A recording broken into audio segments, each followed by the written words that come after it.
आज जो बात आप सुनने वाले हैं वो दुनिया को हिला देने वाली है। रिजर्व बैंक ऑफ इंडिया ने पिछले साल एक ऐसा काम किया है जिसकी वजह से अमेरिका, ब्रिटेन और यूरोप के बड़े देशों की नींद उड़ गई है। आरबीआई ने चुपचाप 100.32 टन सोना विदेशी तिजोरियों से वापस भारत की धरती पर ला दिया है। यह कोई छोटा काम नहीं था। दशकों से भारत का सोना लंदन के बैंक ऑफ इंग्लैंड, अमेरिका के फेडरल रिजर्व और स्विट्जरलैंड के बैंकों में पड़ा था। लेकिन 2024-25 में आरबीआई ने एक मास्टर प्लान के तहत इस सोने को वापस लाना शुरू कर दिया। अब सवाल यह है कि ऐसा क्यों किया गया? जवाब बहुत सीधा है। जब भी कोई युद्ध या भू राजनीतिक तनाव होता है तो विदेश में रखा सोना खतरे में पड़ सकता है। रूस यूक्रेन युद्ध के दौरान रूस के सोने और डॉलर पर पाबंदी लगाई गई थी। इससे भारत को एक सबक मिला। आज मार्च 2025 तक भारत में 200.06 टन सोना स्टोर हो चुका है, जबकि विदेशी तिजोरियों में अब केवल 367.6 टन बचा है। पहले यह अनुपात बिल्कुल उल्टा था। यह भारत की आत्मनिर्भरता की दिशा में एक बड़ा कदम है। आरबीआई का कुल सोने का भंडार अब 880 टन के पार पहुंच गया है। इसकी कीमत पहली बार $100 बिलियन को पार कर गई है। यह भारत के कुल विदेशी मुद्रा भंडार का 14% हिस्सा बन गया है। सिर्फ 2024 में आरबीआई ने 75 टन सोना खरीदा है। सितंबर में 200 किलो और जून में 400 किलो सोना खरीदा गया। यह खरीदारी इतनी चुपके चुपके की गई कि अंतर्राष्ट्रीय बाजार में इसका कोई नकारात्मक प्रभाव नहीं पड़ा। भारत अब दुनिया के टॉप गोल्ड होल्डर्स की लिस्ट में 8वें नंबर पर पहुंच गया है। अमेरिका के पास 8000 टन सोना है, जो नंबर 1 पर है। उसके बाद जर्मनी, इटली और फ्रांस का नंबर आता है। लेकिन यहाँ एक दिलचस्प बात यह है कि अमेरिका के विदेशी भंडार का 80% हिस्सा सोना है, जबकि भारत का केवल 14%। इसका मतलब यह है कि भारत के पास अभी भी सोना बढ़ाने की अपार गुंजाइश है।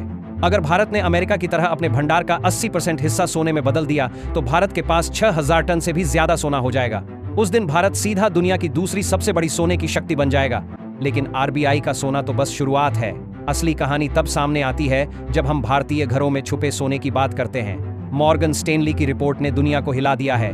भारतीय परिवारों के पास कुल मिलाकर 34,600 टन सोना है। इस सोने की कीमत क्या है? वर्तमान भाव के अनुसार $3,785 अरब, यानी लगभग 316 लाख करोड़ रुपए। यह आंकड़ा भारत की कुल जीडीपी का 88.8% है। सोचिए, जितना भारत पूरे साल में कमाता है उसके बराबर सोना हमारे घरों में पड़ा है। यह सोना भारतीय परिवारों के पास मौजूद शेयरों के निवेश से 3.1 गुना ज्यादा मूल्यवान है। शेयरों में भारतीयों का निवेश $1,185 अरब है, लेकिन सोना उससे 3 गुना ज्यादा है। वर्ल्ड गोल्ड काउंसिल के अनुसार भारत की वैश्विक सोने की मांग में 26% हिस्सेदारी है। चीन के 28% के बाद भारत दूसरे नंबर पर है। लेकिन दिलचस्प बात यह है कि भारत में सोने की मांग का 2/3 हिस्सा आभूषणों के लिए है। पिछले 5 सालों में भारत की सालाना सोने की खपत 750 से 840 टन के बीच रही है। 2025 में सोने की कीमतों में 62% का उछाल आया है, जिससे भारतीय परिवारों की संपत्ति में जबरदस्त इजाफा हुआ है। अब सबसे चौंकाने वाली बात, भारतीय महिलाओं के पास अकेले 24,000 टन सोना है। यह दुनिया के कुल सोने का 11% हिस्सा है, यानी हर 10 में से 1 ग्राम सोना भारतीय महिलाओं के पास है। इसका मतलब समझिए, अमेरिका के पास 8,000 टन सोना है, जर्मनी के पास 3,300 टन, इटली के पास 2,450 टन, फ्रांस के पास 2,400 टन और रूस के पास 1,900 टन। इन सभी देशों का सोना मिलाकर भी भारतीय महिलाओं के सोने से कम है। भारतीय कानून के मुताबिक शादीशुदा महिलाएं 500 ग्राम तक सोना रख सकती हैं, कुंवारी महिलाएं 250 ग्राम तक, जबकि पुरुष केवल 100 ग्राम तक। यह दिखाता है कि भारत में महिलाओं का सोने पर कितना अधिकार है। दक्षिण भारत में सोने का जमावड़ा और भी ज्यादा है। दक्षिणी राज्यों में भारत का 40% सोना है और अकेले तमिलनाडु में 28% सोना मौजूद है। यह परंपरा पीढ़ियों से चली आ रही है। हर माँ अपनी बेटी के लिए सोना जोड़ती है, हर शादी में सोना दिया जाता है, हर त्योहार में सोना खरीदा जाता है और हर मंदिर में भक्तों का सोना जमा होता रहता है। यह केवल निवेश नहीं है, यह हमारी संस्कृति और परंपरा का हिस्सा है। 2025 में सोने की कीमतों में 62% का जबरदस्त उछाल आया है।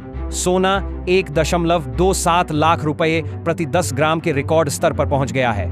यह वैसी ही तेजी है जैसी 2008 से 2011 के बीच देखी गई थी, जब सोने की कीमतों में एक 100% की वृद्धि हुई थी।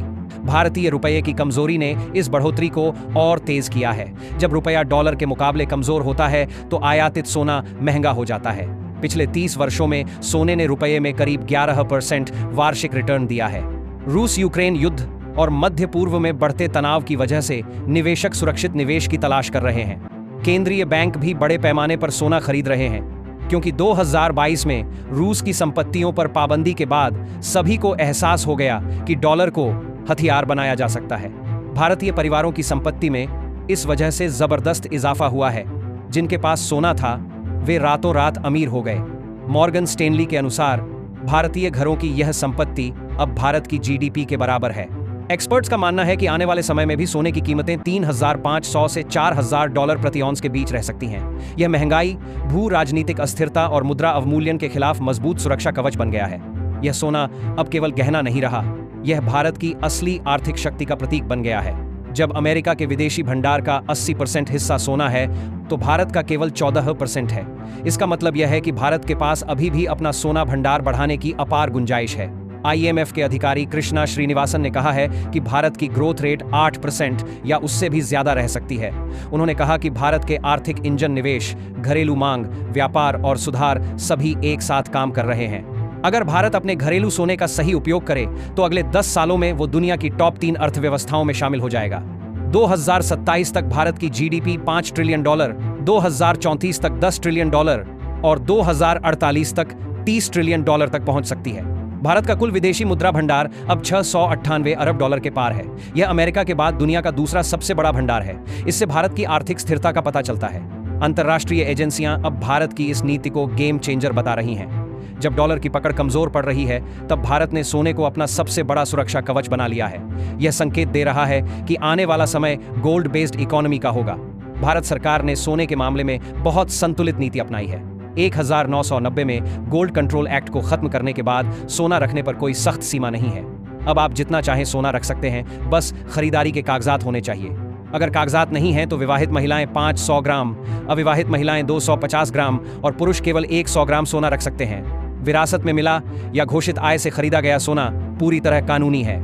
सरकार ने गोल्ड मोनेटाइजेशन स्कीम और सॉवरेन गोल्ड बॉन्ड भी शुरू किए हैं। 2018 के बजट में सरकार ने सोने को एक परिसंपत्ति के रूप में विकसित करने की नीति घोषित की है। यह दिखाता है कि सरकार सोने को लेकर पॉजिटिव है। आरबीआई के 880 टन और घरों के 34,600 टन सोने को मिलाकर भारत के पास कुल 35,480 टन सोना है। यह अमेरिका, जर्मनी, इटली, फ्रांस और रूस के सोने से भी ज्यादा है।